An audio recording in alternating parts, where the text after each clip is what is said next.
Well, welcome in to the channel Tennessee Podcast. It's December 4th, 2025. It's supposed to be our midweek segments podcast, but kind of want to talk about what's going on in Knoxville and recruiting and the basketball team and signing day drama. Let's go over all those topics. Signing day drama, very solid class by Josh Heupel and crew. The basketball team has dropped 2 in a row, but they head to Nashville this weekend to get back on track against Illinois. Hopefully they do. Not a bad basketball team, so let's talk about that too. I think they're a really good basketball team. They just need to gel together. But anyway, welcome to the channel Tennessee Podcast. I'm your host Randy, alongside my good friend Austin Brown. Before we get this podcast started, let's give our guys at Southern Turf a shout out. Scott from Southern Turf. 'Tis the turf season. Want a yard that is clean and green all year round? How about no muddy paws if you have animals? Or a place for your significant other to go outside and putt that green. A putting green. Call Scott from Southern Turf at 704-960-2651 for all your artificial turf needs. He did send some pictures to us the other day. They were pretty freaking awesome, especially with the dogs out back. Mm-hmm. Turf's easy to clean off too, and the dog takes a big, massive dump on the grass. You just kind of get the water hose and just wipe it off. Pretty easy. Yeah. You do it all the time back in the day. But the putting green's even cooler. I would love to have one of those in my backyard. It'd be pretty sweet. But anyway, welcome in. We got some signing day drama to talk about with our friend Legend Bay. I don't know how accurate the stories actually are, or what is actually going on. I don't know if there's actually much at all to it because our friend Austin Price. What did he say, Austin? Just all across it. He says everyone's making a little bit too much of this, and I went out and tweeted a bit about it from what I saw because of the deleted tweet, saying the sister's brother has the phone. We've all heard stories of the mom running this recruitment. I am not gonna lie, it's a little too familiar with some other player. The one who shall not be named. Boo Carter, that's his name, by the way. Yeah.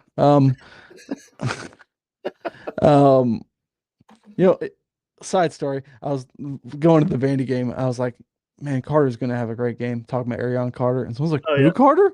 I was like, yeah, Boo Carter. He's gonna have a great game. Toby chimes in and said, someone needs to tell Legend Bay to change his social media password. See, that's the weird thing to me. Whole people have access to a social media account. And I told you before I got on the podcast, when I used to try to text girls and get them, to go out with me or hang out with me or whatever, they would turn me down. I'll do that weird thing. We all did it in middle school and high school of sorry, that was my roommate. That was my brother. Or something like that. It kind of has that vibe to it of oh, I didn't want that to get out. Oh, it was somebody else. But I'm going to wait and see with this story. But I do have my opinions if there is anything to this. And I don't know if there actually is anything to this. Because social media loves to just blow shit out of the water and out of proportion. We all know that. But if it does have anything to do with this parents, it has anything to do with that, man, just bye. I don't want to do it. This class is good enough. And we're gonna go through that class because it's a pretty damn good class. I don't care if our rankings drop. I could care less if a cancer is out of his locker room. I could care less. I'm not saying that this is gonna happen. I'm just saying that from past experiences, if there's any cancers, you gotta cut ties right the F now. We don't want this because you saw the entire season. You could see it on Josh Heupel's face almost every game when Boo Carter was out there. He looked exhausted and frustrated, and he looked exhausted. The team looked exhausted. They didn't seem to click. It's like something was wrong, and something was wrong.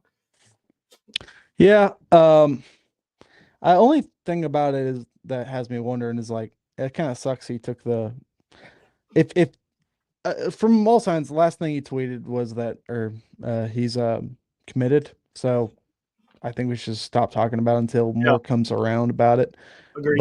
And we lost Moa at on signing day to Utah, but I mean that kid, they came in with a lot of money offering, and he is from Utah, so it was kind of it'd be different if it was Alabama or somebody, but he's from there. His dad's a legacy there. He's a little Mm, nepo baby in there. Like he wants to play there. I think he does want to play there. I just think that he got to Tennessee, took the visit, was like wowed by Tennessee, and yeah. like like when you're just wowed by something, you're like, oh, I want that again right now. And then Yeah. you just kind of go home and you kind of think about it, like, well, I don't know, I do love Utah. I've been raised a Utah fan, so it's just so. I think the family thing was the biggest thing tying him to Mhm, him. You know, it's like my dad played here. There and then they offered I think around the same we were offering or maybe more. So mhm. it was an easy decision for him at the end of the day. But he you could say the Legend Bay is technically listed as a receiver or as an athlete. He plays receiver and quarterback, but he kind of filled that receiver spot that Moa was kind of filling Mhm. in the class. But you can obviously go to the portal and fix that if need be. But which man, this is an amazing class. This is the It is. I mean, and you look at Heupel. He, I think 2024, it was around 13th overall. Last year, it was 11th overall. Now we're up to 7th overall. If you Uh-huh. look by the 247 rankings alone, we're number 3 in the country. But every year we've been going up and up and up, and that's all you can hope for. I mean, and yes, this is a day and age where a lot of these teams are built out of the portal, and that seems to work in a lot of ways. And I do like that. And I will be very critical here if they don't use the portal uh, appropriately this coming off season They they in a month from now. they need to. They need to. And but the thing about the whole wide receiver thing of Legend Bay and the guy who transferred to Utah, you just look at the wide receiver room with Tristan Keys coming in. You have all the guys coming back except for I mean is um oh my god why do I always blank on our freaking players' names? Chris Brazel. Um, Yeah, he's probably going to go pro, but then you have Travis Smith Jr. and Rodarius Jackson. And if you haven't seen those guys in real life and up in person, they're freshmen this year. Those dudes are freaking massive. They are the biggest. I don't know how they're that big as freshmen. They're 6'3", 6'2", 6'3", like 220, 220. Like they're big dudes for freshmen. And so I yeah, think our wide receiver room is it's okay right now. yeah, I think it's pretty good. yeah. That It's along with pretty good. bringing in the number one receiver in the country, Hmm. Tristan Keys. Even that being said, though, I wouldn't be opposed at all to adding one more receiver through the portal. I mean, Yeah. and that's been kind of trademarked by Heupel because I think 2 years ago we had Thornton, then last year we had Brazel. This Hmm. last off season I guess we didn't add a receiver technically because Brazel was already here. Yeah. Um, but it would not, I would not be opposed to seeing that happen. Absolutely. Oh, I guess Amari Jefferson. That's kind of a receiver. But um yeah, this class is absolutely fantastic. It's a big boy class. Like Very big you know, boy. a lot of people want to say, "Oh, traditional recruiting isn't the end all be all anymore," and it isn't what it was. Definitely, it definitely is not what it was. But I want you to look at those rankings, and outside USC, every one of those teams in the top 7 are competing for the national championship. I mean, I guess not us right now, but whatever. Every one of those teams is going to be knocking on the door next year. You're knocking Tennessee's knocking on the door. They're listen, as frustrating as this season was and still is, like Tennessee is a team that is not they're knocking on the door. You any former player will tell you that. And here's the time the time we live in. The time we live in is a social media era of living, and everything is a right now. Got to have it right now. To this like this exact moment. Show me what you've done lately mentality. But just think if some of the coaches back in the day would have been fired because they weren't winning immediately. And you could say like Dabo when you say that, oh, they're Clemsoning it. Like how long did that go on? And then all of a sudden that Clemsoning it turns into national titles. And you just got to get the right pieces, the right players. And Dabo hasn't kept up with the times, of course, with the transfer portal. But going back to what you just said about having recruiting, like you have to have recruiting. I don't care what anybody says. I mean, just ask Penn State right now. They got 2 recruits and they're ranked 150th in the country in recruiting. They don't have a team. Like, what are they going to do? What is Penn State gonna do? That's just the biggest disaster I've ever seen unfold in front of my eyes when it comes to a coaching search. Like if you're going to fire James Franklin, who basically took your whole entire team to Virginia Tech, and not have a plan of who you're going to hire, and now you're getting turned down by every coach out there. Like no one wants to touch this job. One, because it's just I don't know if anybody really wants it, and two, you don't even have a team when you get there. That might be the messiest situation I've ever, not ever seen, because we were pretty much a mess when Heupel got here. But Not man, like that.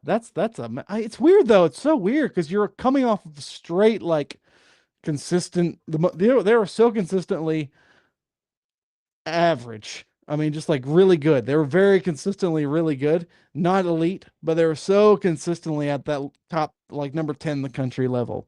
And then they just this is just an insane situation they found themselves in. I don't think it's the end. I mean, I think they can stabilize the ship if they, use the portal and the late signing class properly. But man, that's a weird situation. I mean, they've been rejected by half of the profession. Um, Yeah. it's a wild, wild, wild, wild. Oh, if Toby T is correct and Matt Campbell and Penn State have been talking, then I'll shut my mouth. That would be a great hire. I, That would. yeah. I just that's still like like a couple years ago, Matt Campbell was like the next up and coming big ginormous thing, and now it's kind of like fizzled out again.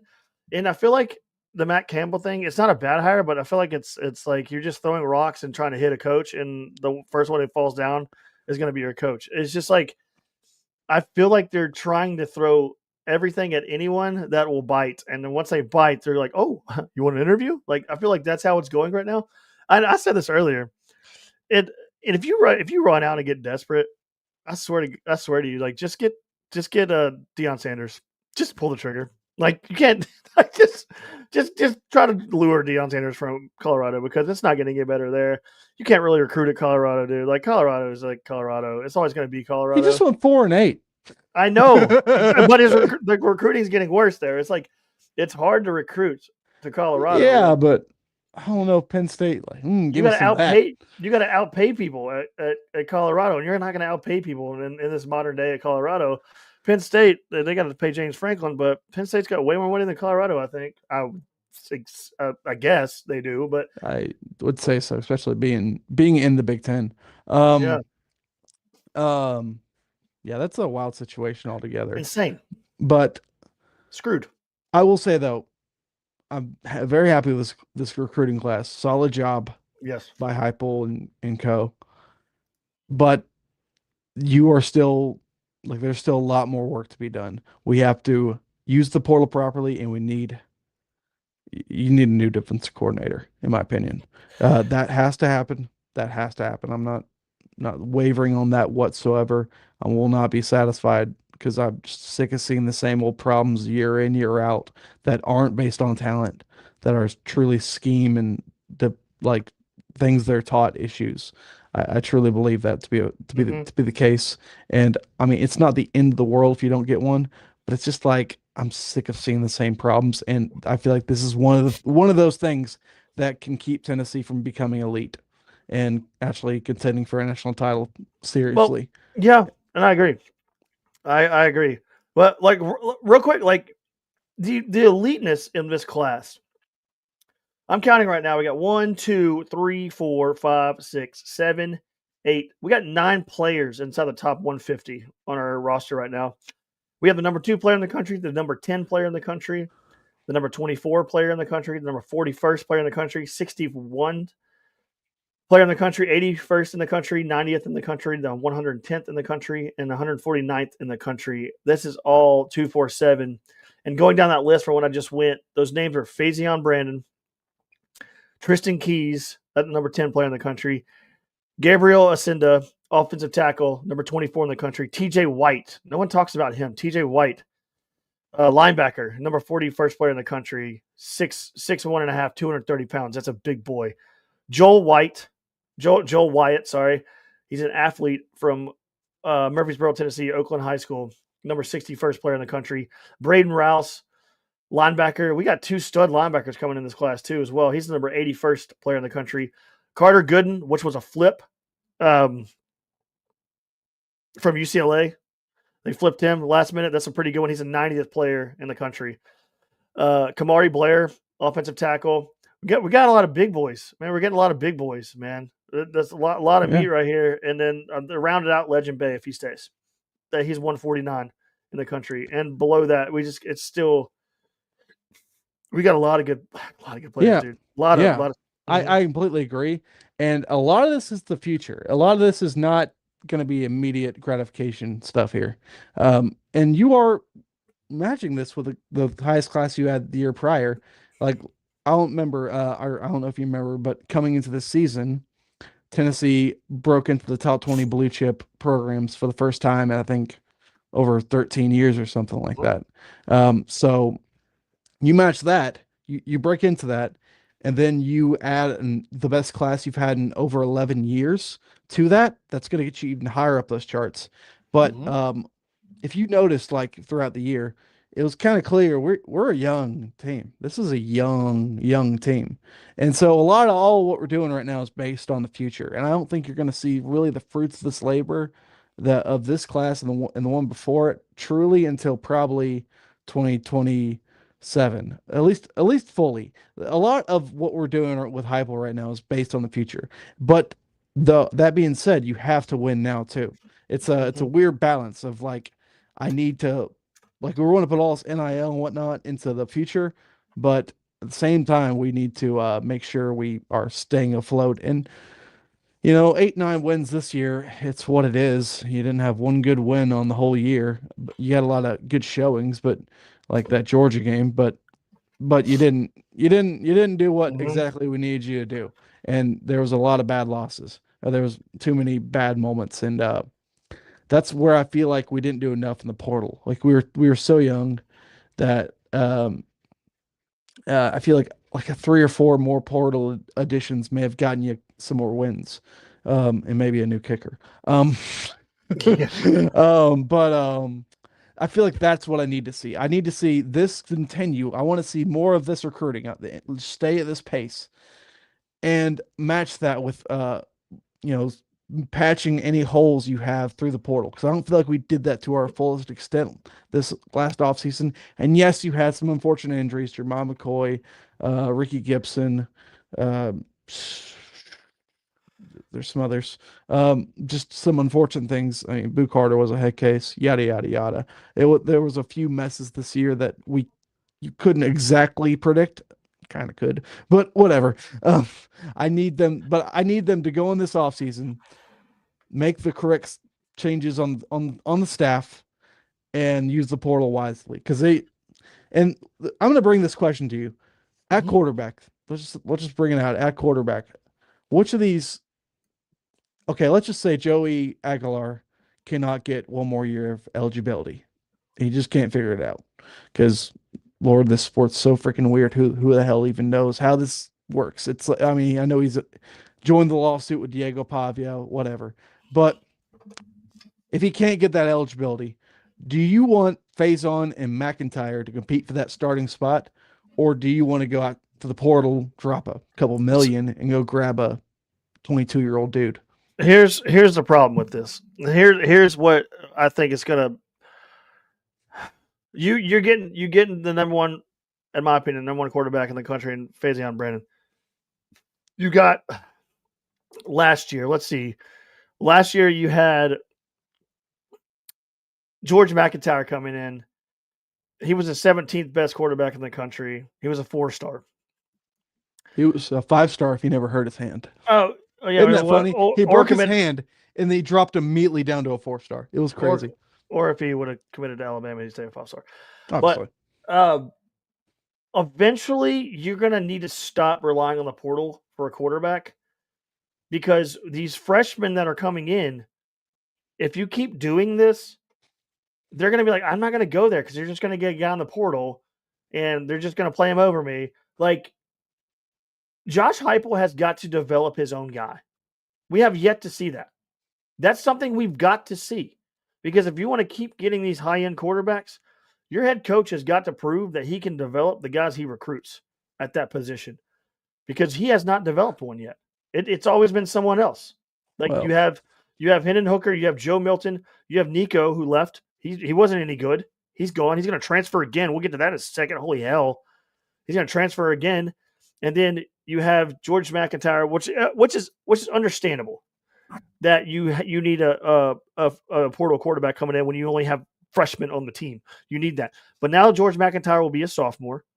no, Faison Brandon will come in and be a freshman. You need to rely on the guys you get, or start relying on the guys you get, or they're going to stop coming to Tennessee as freshmen if you're just going to keep getting portal quarterbacks. So I'm going to say this year, because if you get a portal quarterback, George McIntyre's like, dude, what the hell, man?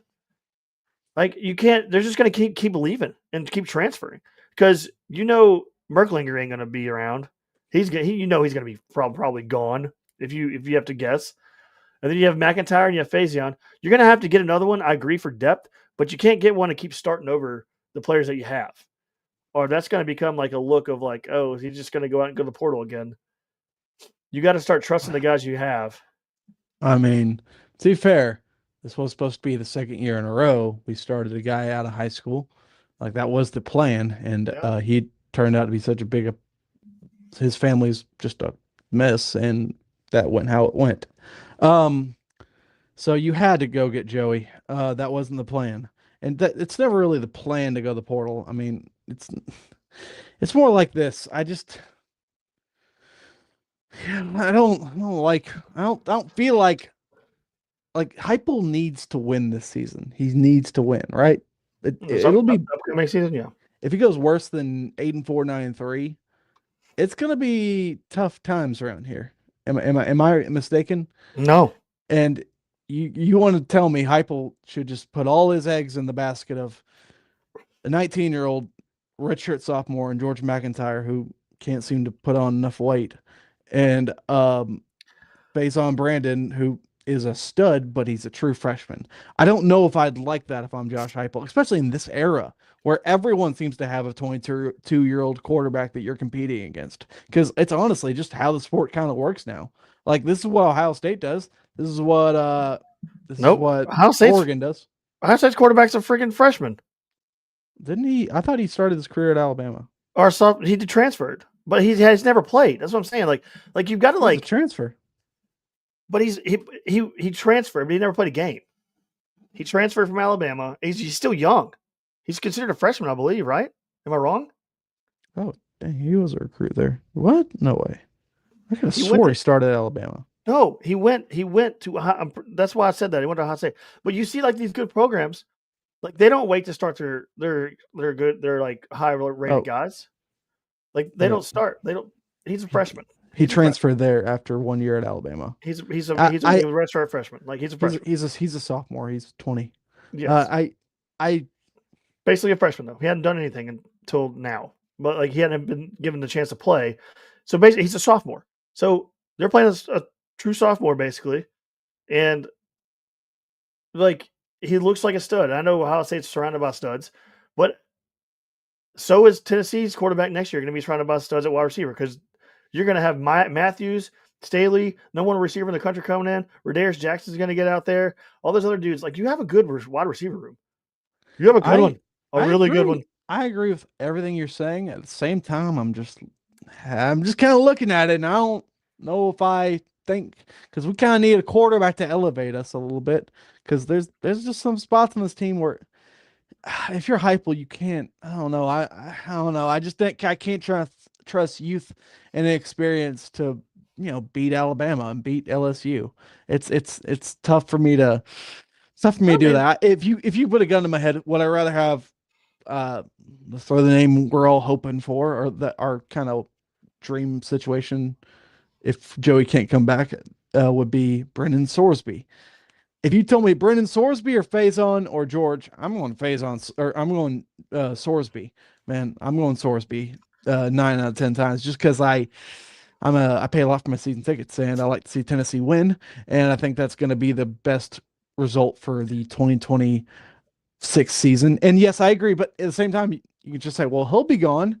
and next year you guys can truly compete. And George will be 20, Faison will be 19. I feel like that's still kind of fair. Like that's about the time Julian Sand got started. We're in the age of the we're in the age, and I don't disagree with anything you're saying, but we're in the age of transfer portal, and a lot of these dudes, if they don't get play time, like those highly rated dudes, they're gone, bro. Like they're gone. They're not staying. They're not sticking around. Like they're just not anymore, man. That's not how that works. And so, what I'm saying, I'm not disagreeing with you. I do think that it's a good thing that you do have a transfer quarterback coming in, or coming in when you have younger guys. But at some point, you've got to start relying on those guys that are so highly ranked, that are like they had offers from everyone in the world, like and Okay. in the country. Like It, eventually, I'm not saying like you have to do it now. You got to do it now. But eventually, you're going to have to start putting trust in the guys that you recruit here's because something. Sorry. at quarterback, I mean, Here's something I'm just gonna say it. I view Faison as kind of the future at quarterback. I do. you know, And if George wins the battle though, because he's, a little more experienced, and does well, how do you handle that situation? And here, I don't care. Best man wins. I don't give a damn. Like you see Georgia do yeah, that all the time. Like, and that's why Georgia's been so good because they're like, oh, best man wins. Okay, bye. Like you just got to continue to recruit well at that position. And I do think that over time that not now. I'm just saying over time, I think that getting a transfer quarterback on the portal every single year is going to start to hurt your recruiting in that position. That's just my opinion. I could be completely wrong, but you just can't keep recruiting over these people you recruit with people that have already been recruited. Does that make sense? quarterback's such a funny position though, because it's Yeah. like if they don't start, they don't have any interest, and there's only one spot. Like there's Yeah. only one starting quarterback. Mm-hmm. So, and sometimes they're there for like 3 years, Mm-hmm. and you could waste your entire time waiting behind him. Like it's not Mm-hmm. something that really happens outside of what's his name, Ty Simpson. Mm-hmm. So I don't know. It's a cut. This is a cutthroat sport, and that's the most important position. And if you got to hurt some feelings, you got to hurt some feelings. I agree. Uh, I agree. I agree with um, that. Best man wins. yeah. But real quick, staying on the subject of recruiting, real quick, we'll talk about basketball here in a little bit. But name the players that Heupel did recruit from last season that made impacts this year. Name them. Um, so traditional Heupel recruits from high Traditional school. recruits. I'm looking at the recruiting list Uh, right now. David It's Sanders, yes, that's one of them. Arion Carter, he was a Heupel era recruit. Mike Matthews, Braylon Staley. Mm-hmm. Uh, I mean, it's most of the team outside of a few transfers. We didn't have a lot of transfers. Ty Redmond, he had a There you great go. year. What was Ty Redmond Um, ranked? Do you remember? he was a borderline 4-star, so he not high. I think he was viewed as like the 80th Nationally player in ranked. Georgia, Nationally ranked. The what player in Georgia? somewhere around 80s, I think, or something really Yeah, low. yeah. He was in the state. He was. This is 247. He was ranked the 60th player in Georgia. He wasn't nationally ranked. He was a 3-star, like a borderline 3-star, 4-star. He is going to be really good. And name another one. I'm looking at him right now on 247. Um, just Linebacker. oh, uh, T-Lander, Mm-mm, mm-mm. Herring, He's a um, freshman. a freshman Dude, he's going to linebacker. be so good. Freshman linebacker. Why am I blanking on this? Oh my God. Oh, Perlotti. Yeah, there you go. There you go. So he wasn't nationally ranked either. He was the 45th player in his state of Georgia and 33rd in his position. I'm telling you right now, that guy is going to be an absolute animal. And you got him and Arion Carter coming back, of course. And looking at the 2026, we need linebacker bad. And in 2026, we have TJ White and Braden Rouse, which are two of the top linebackers in the country. So TJ White is the 41st ranked player in the entire country. Braden Rouse is the 81st ranked player in the entire country. Rouse is the 7th at his position. TJ White is number 4 in the country at his position. Yeah. So that's a good linebacking core for the future right there. I Right there. feel I feel very See, everything about this team, everything with Tennessee football, I feel good about like 2027 plus. It's just 2026. I'm just a little bit like, hmm. I'm looking Yeah. at what I didn't like on this team, Hmm. and I don't know. Like was throw a freshman the problem, and that's like, oh, we can get so much good experience. And at the same time, it's like, well, that's great, but at the same time, I need to win next year, man. Yeah. We got to No. win. I get where you're coming from too as well. I get what you're coming to as well. That's why I'm But saying you got to do both of these. You got to do yeah, both. I You got agree. to. I agree. I don't think you can play a lot of freshmen. I I think you're was going to mainly play. I was mainly talking about a quarterback. At other Yeah, positions, yeah, you can do that because at those positions you need depth. Quarterback, you need depth to a certain extent. But when it gets past that certain extent, it's like, okay, I'm never going to play here if they just keep getting transfers from other schools. But you need depth at DB, which holy hell, please in the portal, load that shit up. yeah, Load the defensive backfield up as much as you can because like we have Ty Redmond. I think he's going to be a really good player. He showed a lot of signs that he was a freshman, but a lot of signs that he's going to be really good. And Porlotti, dude, that dude is going to is a hit stick. Like yeah. hit stick Can I tell you a position we need to add a player in the portal at this position. kicker. It's about to say that kicker. I knew you were about to say We got to get a kicker. We got to get a kicker. I'm sorry. I'm tired of ignoring issues and just hoping they fix themselves. That's not what we're doing here. We need to go get Mhm. a kicker. I'm not trying to roast this fella or nothing. I feel so It's just bad for him. I do too. Okay, so It's just it's a position you're taking a big risk just playing my it because sister, my sister taught him. He was one of her students. yes, Yeah. She taught him. He was one of her students, and she said he was always like she's. I was like, when he turned on TV and he looks like so scared. She's like, yeah, that's okay. He kind of looked in class. He was just kind of quiet. He was very very quiet. He wasn't very. He was a really good kid. Like, and my sister was like, I just feel so bad for him because he was such a good kid in class. She taught him in high school, so and she was just like he was always quiet and just kind of just a good kid. Never did anything wrong. yeah. I don't. Is he scared? Do you think he's scared, or do you think it's just like I wonder. something in I his don't. gut? I don't think he's scared, but I think the pressure might get to him. Which I guess he Mm, does get scared if the pressure does get to you because you can see in his face that the pressure. It's like, oh hey kid, welcome to Tennessee. Go kick this game winner against Georgia. But that's what you're asked to do. That's a pressure cooker situation. Kickers are head cases. We've made this comparison a million times. It's the same as golf. You start hitting bad shots in golf, it's real hard to get over. you You know, just keep doing it. I will say though, he missed like a 37 yarder against Oklahoma, and I think the game was tied, but it was the first like half, and it's not totally a pressure situation. Maybe he's just not that good. I don't know. I don't know, man. That kid's got a leg on him, He's dude. got a leg, but you got to be good at aiming Accurate. it. Yeah. That's a whole part of it. That's two. There's two keys there. It's like power Steven, and where it goes. yeah, man, I agree. Steven comments and says at some point you got to play the QBs you recruit. I agree. That's my whole point. Play McIntyre if he's ready. Daniels at LSU was skinny as a rail. I agree. That they keep saying, oh, he's not big enough. I don't care. Tyler Bray was a freaking twig. He was a Hey, twig. Like have any of you guys watched Brendan Sorsby? I I like. know, I know you. But here's what you do though. You get fixated on a transfer or commit, and when they don't commit, you go No, haywire. I Yes, mean, you do. no, but here's where I'm at. I want a finished product. I don't. Exactly. So if we don't get him, you're gonna be like, oh, we fucked. No, We're screwed the I think portal. it could. I We think it. I screwed mean, up. okay, the youngest quarterback we ever started here kind of looked like crap. Okay, I'm not gonna lie. I don't like youth and experience doesn't usually win in 2025. I mean, Ohio State's winning, but it's because they have insane receiver room and great defense. And I mean, I don't think anyone thinks Julian Sayan's like the greatest quarterback in the world. He's just I kind of thought doing DJ, I thought enough. GJ Lagway was really good as a freshman, but his coach was terrible, and he just got in his head and he was done. I thought GJ Lagway was one of the best freshmen in the country at the end of the season.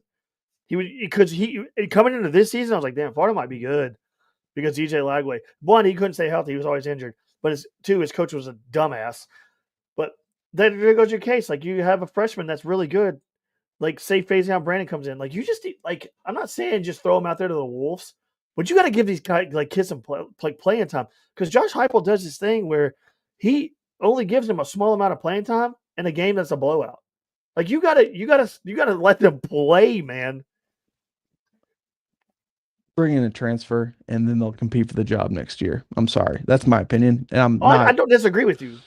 If I'm Josh What Heupel, that's my advice to him. Because here's my my thing, buddy. You are betting a lot on this season. This is the most pressure you'll ever have, and you got a schedule that's made from the devil himself. Okay, mhm. so you gotta do everything you can.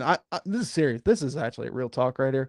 Josh Heupel, this is the most pressure you're gonna ever face in your entire career. This is the most right here, and you have to fix your issues with this team. You need to address each and every one of them and fix them. And I think we all know the issues. I think we know the issues. Third down efficiency, the turnovers, kicking, just overall like the run game. We couldn't run the ball to say, in some games. Some games we could, some games we couldn't. Um, you need to fix these issues, man. And we gotta. I want to compete for the playoff next year. I think we got a good enough roster to do that. And this is a hell of a schedule. But at the same time, most of your tougher games are at home. And that didn't go very well this year. But maybe this next year it'll be better. I don't know. All Um, I know is when Josh Heupel sits down, he's going to look at all assistant coaches like, "You guys heard from Austin Brown lately? I need his mhm. opinion." What he has to hear it. I was like, Oh, I you was looked like, directly into the camera. He heard you, buddy. okay, He in his soul. okay. Well, it's more the fan base. Okay, Yeah. let me just say though, do you do you think Josh Heupel's gonna do that? Do you think he's going to have the balls to do everything he needs to do? I don't know. We will find. We'll see. I Because sure it as hell worries hope me. so. I need him to Steve. have urgency. I need him to have urgency. Yeah. That's my whole point here. Because sometimes I think he lacks it. I'll be honest. I believe in him as a coach. I think he's an amazing coach. But sometimes when I'm like, dude, we have to do this, like, and it's pretty obvious everyone here knows what you need to do, and he kind of just dances around it. And we all go back to that thing. Oh, he won't let go of an assistant because how he was done at Oklahoma. I don't care what happened in Oklahoma, See dude. that gets on my I'm done with nerves. this crap. That whole like he doesn't want done to his coaches that he was done to at Oklahoma. Sometimes you got to do that. And Steven says defense is a bigger problem than QB. We won 10 games in 24 with a QB that did little to nothing because we had that one season we had a defense. And that one season under our defensive coordinator, we had one good defense. And I wouldn't even say it was Tim Banks. I would say it was somebody else called Ronnie Gardner with that defensive line. That's what I'm going to go with because that defensive line was the most brutal, depth ridden defensive line in the country. And then the half Um, of them went pro. But the safeties and the linebackers were still an issue at the time because anytime anyone needed to play, where did they go, Austin? Middle. Right in the middle. And Didn't where's matter who always our defensive line was. who covers the middle usually? Safeties. What position is Rodney or what position is Tim Banks coach? Safeties. Yeah, safeties have always been kind of Yeah, average to yeah. bad, except for Theo Jackson under Tim Banks. And man, I want a psychopath. Like that's my Me thing. too. I want a guy that's going to get into his players' ears and let them know because I feel like those are like guys like that run great defenses. Yeah. I know we might have not a lot of love for him, but Jerry Pruitt when he was at Alabama and at times here, I mean not really here, but whatever. But he was that kind of guy, and I feel like it works. I feel like that for that part of football that works. Kirby Smart, DJ Durkin, Brent Venables. These are guys that just have great defenses, and I feel like they're the type to get in their ears and let them know. Will Muschamp, guys like that. I feel like that's a big caliber that needs to happen. And I don't like personally. I just don't like a defense coordinator sitting up in the booth. Me I don't think either, that's. man. I don't like that. I understand it because you can see everything, but it doesn't seem like you've been able to see a damn thing your entire career. It seems like Yeah, almost. well, he sees a lot of third and longs given up, so that's always cool. I Actually, I think but were worst in the nation at that, if I'm correct. At least I, worse I than SEC. I do like a defensive coordinator that is on the sidelines and that is fiery because like when your players do make a play, you're physically there to congratulate them or smack their helmet or chest bump them or something. That's what like Mike Eckler was for special teams, got people fired up, and and Golish was that for the offense, got people just gotten their ass, chewed their ass out, and it's the whole thing. Like we've talked about it, when Saban's up. Saban was up 30. He was chewing their ass out if they wouldn't line up Mhm. correct. Like that, you need someone to chew people out. And Heupel's just not that guy, but he used to have coaches that surrounded him like that. He needs some fiery guys, man. This team has got too much talent. It's got too much just playmakers. They're everywhere, especially coming in the last two recruiting classes are, like you said, the future in the making for this team. And I believe that these two recruiting classes from 25 and 26, if coached correctly, holy shit. Yes, I absolutely agree. And like I feel good about where the program's heading. I do, but we just Oh, need to I do too.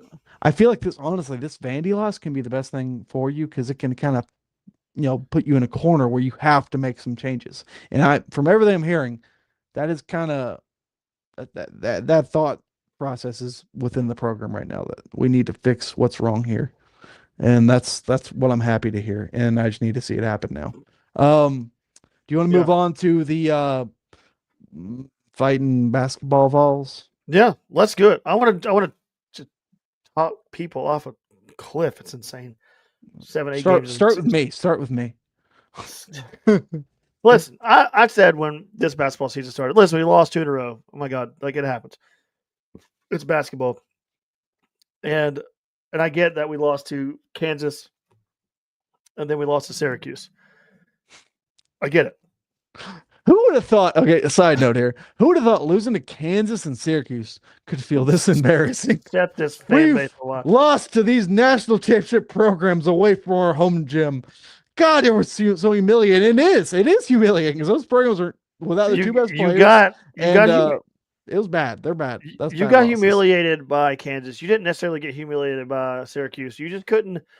There's things in the game that could have went differently against Syracuse where you could have just. One is making a layup when you're close to the rim. We have so much trouble putting the ball back into the rim when we get a rebound and we just put it back up. It seems to be a brick. Just like like okay. When I first came to this season, I was going to stop right there and say this. When I first came to this season and I went to the sidelines and looked at this team, I told you the next day after I went to that game and saw them up close, holy crap, this team is huge. This team looks like a basketball team. They look like a Final Four looking team that we haven't had before. Usually we have a bunch of tall, skinny, big men that are all skinny and rails. This team is like a bunch of tanks out there. They're massive, and I just want to. I'm the one that's telling everyone to be patient when I'm usually the one that is screaming my lungs out and getting pissed at Rick Barnes. I'm that guy. But I truly believe, I really do believe this. When this team gels, they are going to be very hard to stop, and not hard. I mean very hard to stop.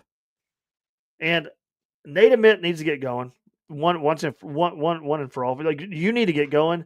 And I know that he is 6, 7 games, 8 games in his career as a collegiate player, and you've seen flashes of him getting aggressive and going to the rim and trying to like tomahawk dunk it down. Need more of that.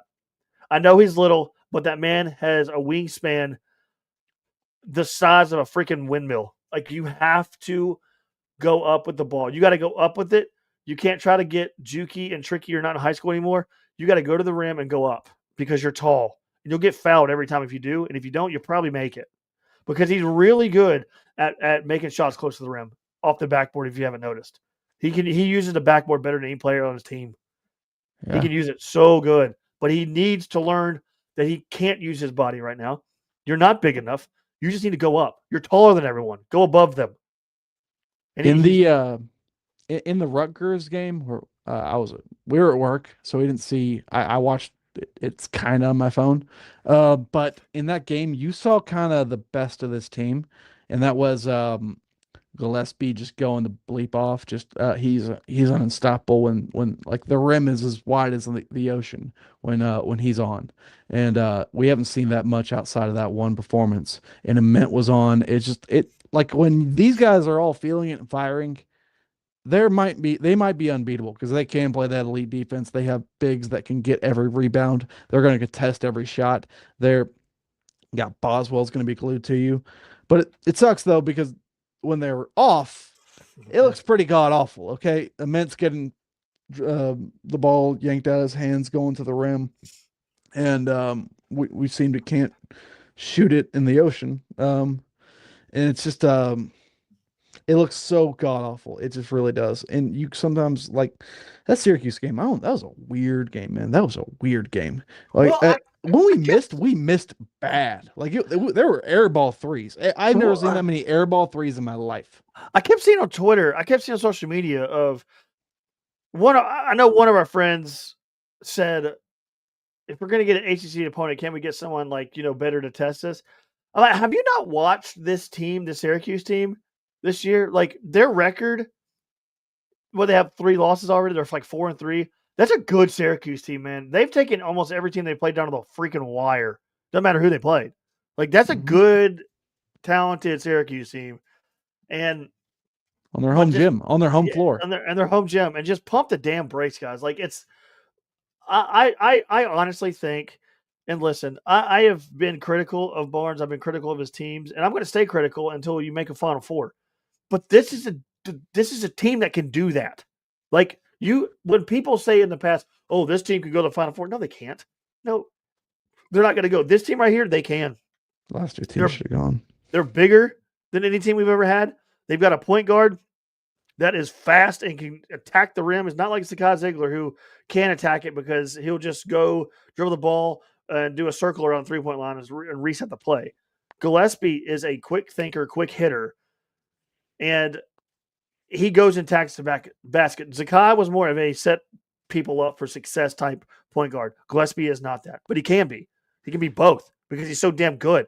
He's one of the best point guards in the country. I don't care what anybody says. The ones that I've watched, when, like you said, when he gets hot, that rim is the size of the ocean. He's not missing. This team, on their best day, they're so unstoppable. They really are. Because, like, if you can't get it going with the guards, you got so many bigs down there. It almost seems like too many at times. I know. It does. And let's be honest, Felix has been playing great. Syracuse was one of the worst games he ever played. I've never seen him play that bad. That's the worst game I've ever seen him play. Yeah. He was god awful. He was lost. Thank God Almighty for Jalen Carey. I don't know where. I mean, I know where we got this man, but it's just started too. I honestly surprised we were able to hold on to all these bigs. And he's just so. He reminds me like of I can't put my finger on it. Like kind of like Zach Randolph, but not Zach Randolph, but he has the muscle. He does the muscle. Like he powers his way in there and puts the ball in the hoop. Kind of like Jerome Mayman did back in the day. When he gets close to the hoop, he's like Zach Randolph. He doesn't have the shot like Zach Randolph, but Zach Randolph would bully you into the basket, and he would turn around and lay it up. I like that he's willing to muscle his way down there. Like how are we gonna get there? Well, I'm gonna put my arms like this, and you're not gonna get in there because I'm that freaking strong. I'm gonna get the ball, and I'm gonna stick my ass out. I'm gonna use my ass to bump you all the way down to the basket, and then muscle my way up. Yep, that's what he's gonna do. And he's huge, and he doesn't miss. I feel like we miss so many freaking layups, but he doesn't. Well, except the last one. Oh no, he's a damn good player. Side story: when that shot didn't go in and we didn't get the rebound, I took my Roku remote and threw it directly on my hardwood table, and it didn't break. Like I did break. Like I was able to put it back together, but it won't work anymore. So, well, luckily Roku remotes are like $7 on Amazon, so I think you're good. I'm financially ruined. Okay. Well, oh my God! But no, Tennessee basketball. Does Tennessee get back on track this weekend? They better. They better. I thought they would get back on track after the Kansas game when Rick Barnes was burning them. Um, what did he say? Did you hear what he said coming off of Vegas? What did he say? He said, I don't know if last year's team could beat Houston, but I know last year's team would have done what it took to beat to stay disciplined and beat Kansas. And I think I love that stuff. I love Barnes will grill his team in the pressers to get them, fired up. Yeah. Um, and that's why I was pretty dang confident we come out there and just beat Syracuse, especially considering Syracuse didn't play that great. But we didn't. We almost did. We didn't. So you better go out there and kick the hell out of Illinois, man. You cannot lose this game. It'll be pretty bad around here if you lose that one. You need this one. You need it, and it's in the basketball Well, cathedral of Bridgestone Arena. I uh, personally just don't like basketball games played there that much, but yeah. it's what it is. Well, it seems like every time we go there, it's like cursed. Like last time we tried to go there, it's like who we lose to. It was Was it Colorado? We lost to a shitty Colorado team. We lost to Yeah. them, and then before that, we tried to go there, and Penny Hardaway clenched his fist and walked out. Said, "We're gonna get him." And And the it's just like one always. time, I actually did successfully see us play a game there was Missouri kicking the living hell out of us at like 3 p.m. on a chilly Tuesday, or maybe it was I don't Wednesday know. or Thursday. I've seen some good basketball played there. I went to the SEC tournament where like they're beating Kentucky and stuff. Like I know we turned around, lost to Auburn, but still it was like I've seen some good ones there. I mean, I've That's been to that's SEC the tournament. that's one of the best wins in UT history, in my opinion. That What? comeback, that comeback against Kentucky. I think we were down 83-76 with like a minute and a half to go, and Lamonte Turner. Grant nails that three. Then we get a score on the other end, and then Turner, the cat killer himself. That Uh, Lamonte Turner three, dude, that place erupted. That was mm, so much fun, man. I was right there, and I was like, I was surrounded, not surrounded, but there was a lot of Kentucky fans right there.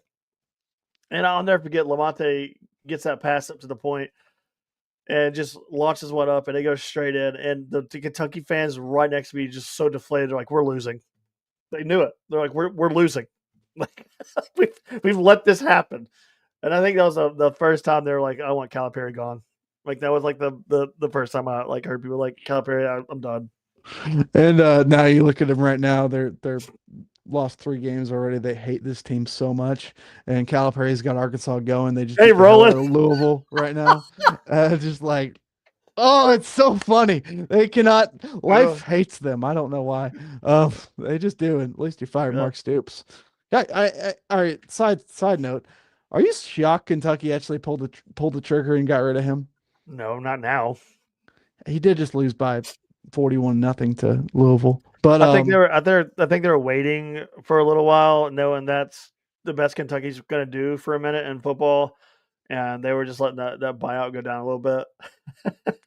yeah, it's So just such a bad year to fire a coach, but they did make a good hire, I believe. Will Stein, or I think it's his name, the the offense coordinator from king of screen Oregon. passes. I'll tell you that right Oh now. Lord, King of screens. Josh Heupel's going to be furious for that. I wish we run a damn screen every now and then. I don't know. Yeah, It's Joey. like Yeah, impossible for us. Impossible for us. But I'll be at Bridgetown this weekend. If anyone is going to be there, I'll be in no one's section going to one. be there. No one's going to be One, there. the one I'll be in section 116. We know your ass won't be there. 116. Come say hey. And if you're in Hey. the Lexus Lounge, come say hi to my um. guy. Okay. Man, I need a mint to play well. I want to. We need a game from him. Just like We a do. game is like, okay, holy hell.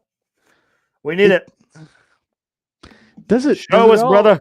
it all terrify you that he's supposed to be, this year's Chaz Lanier / Dalton Connect, and he's 18 and kind of lanky? Does that scare you? No, it does not scare me because they're okay. A lot of people bitch, especially our friend Jordan Moore, who has like a conniption and like wants to jump off a bridge every time someone misses a shot in basketball. He's a Um, bitching expert. a bitching, yeah, a bitching expert. Um, I think Immense shooting is off right now. but he has one of the prettiest shots when it goes down. I think he's going to get way better at shooting, and that's going to open up. He needs to get better at shooting first before he does anything else. Because going to the basket right now, like you're not going to get in there against big boys. You need to lay, like I said, you need to go above them and shoot over them. And I think like when you see one of his shots go in, you're like, God, that was pretty. Like his shots are so beautiful when they go down. But he doesn't know.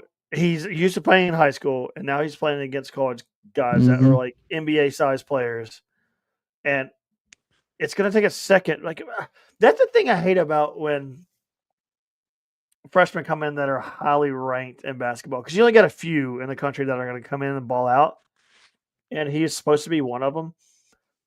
But also, you're 8 games in the season, I think, and it's not going to happen immediately. Like I don't understand how people don't understand that about basketball.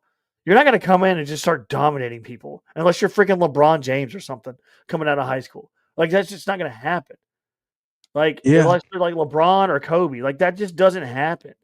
And Like this you is just don't come in. Like it took Cooper Flag a second to get going. Like those type of dudes, like it takes a second. It doesn't take. People think a blink of an eye, like you should be out there putting up 40 points a game. But I'll be curious to watch him throughout the season because I think he's going to get better.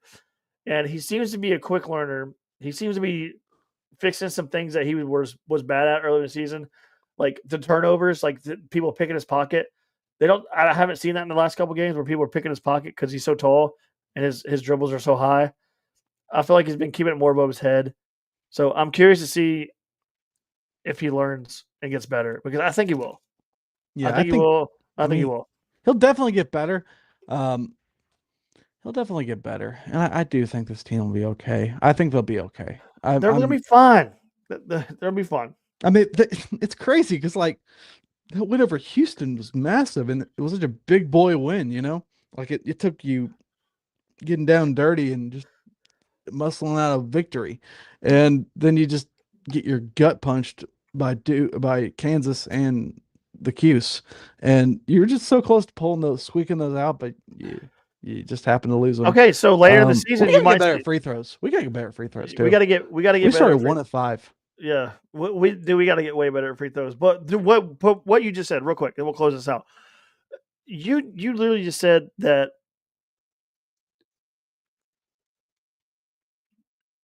Houston last year. What did they do to us? I personally think we just played like crap, but they punked us. They bullied us. They punked the shit out of us. Mm-hmm. We played them again. What did we do to them? We bullied them. We got really physical. That's what Barnes went to the portal in recruiting. Starting to get my point here. We're getting some big boys. He watched the Houston game last year. He watched the Houston game last year and said, "We're not doing this again." So I guarantee you, in March, when March rolls around, I'm telling you, this team is going to be stout. And how you go far in March is playing that bully ball. Because teams will wear you the hell down when you can play bully ball in March. And this team is built for March. This team, I'm telling you, all the fans right now that are complaining and bitching and whining, I understand because you don't want to lose.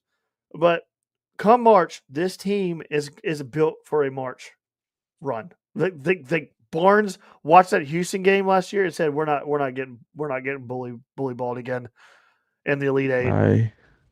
I'm not guaranteeing anything because I don't know.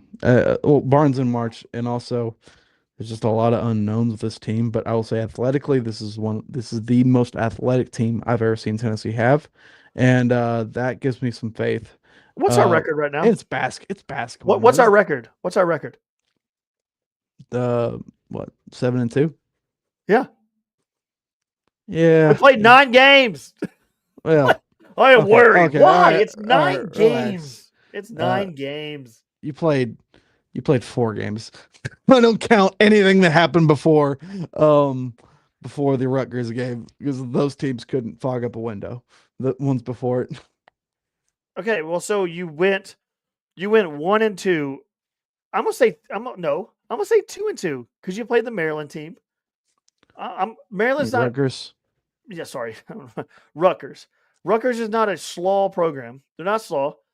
That's a quality good. That's not a bad. That's not a horrible win. It's a good win. And then you played Houston, and then I'm gonna say you went 2-2 against your toughest opponents, and you were a couple shots away from beating Kansas. And the later the season goes, like I think and you played pretty well against Duke in an exhibition. I know it's exhibition, but still, like you're there with those teams right now. You're not getting outmanned by them. Like you're right there with them. You gave away the Kansas game. Kansas is a bad. Oh, you gave it away. I'm not gonna. They had a bad game. Bad second half. Terrible. And they had multiple guys out. That was just a straight up bad loss. I'm not gonna hide anything. I think the last 2 losses are absolutely dreadful. They're bad, but I think your peak performance can beat anyone. I think your medium, like your average performance is pretty damn good, and I think you might be I still believe you could be the best team in the SEC. I really do, because this conference is not that good. It's taking a big step back. Tennessee looks the best team right now. As of right now, they look like the better team of any SEC like caliber team. Outside of like Arkansas, no one's taking a step forward in this conference. Florida looks bad in a lot of times. Kentucky is hilarious. South Carolina is a joke. Arkansas is pretty good. LSU is whatever. Vandy, I don't know how good they actually are because they haven't played anyone. Mississippi State's awful. Oklahoma's awful. Texas is not that good. Alabama's been all over the place. And they don't rebound or play defense. All they can do is shoot. Okay, so here's my main point here, and this will be we'll close with this. You mentioned a lot of those teams like Florida and those type caliber teams. When you look at them and you see them lose, every time I look at the TV and I see a team like that lose, I'm like, oh, they'll be fun. You know what I mean? They'll be fun. They're I know, but like you see teams like that, like Syracuse or like Kansas from a couple years ago. It's like you're like, they'll be fun. they'll be fun. And so Tennessee has not even looked that bad. They'll be fine. This team is really good. They'll be fine. Let them gel. Let them get to know each other. That is the biggest thing in all, like in basketball. That's the biggest thing in my opinion, is knowing where every one of your teammates is at all the time, and they don't know that yet. Like the very good teams can close their eyes and just know where their players are going to be. Let them get to that point. Like it's going to happen. Like just wait. It's going to click, and you'll know when. I think you'll know when it clicks. I think it will click. You're just like, oh shit, they know each other.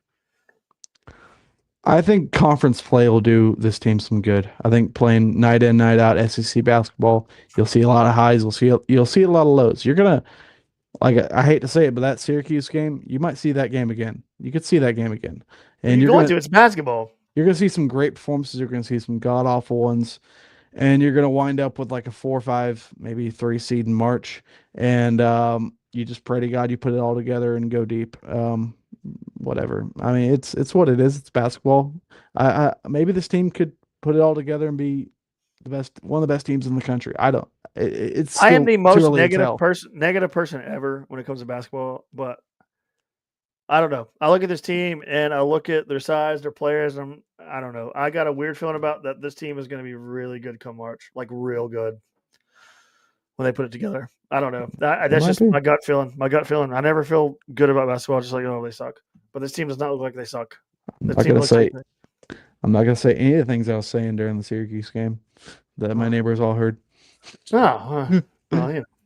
All right, man. I will say if this team does continue to fizzle and go out in the second round or something like that, it's gonna make the losing in the Elite Eight back-to-back years really painful, even more painful.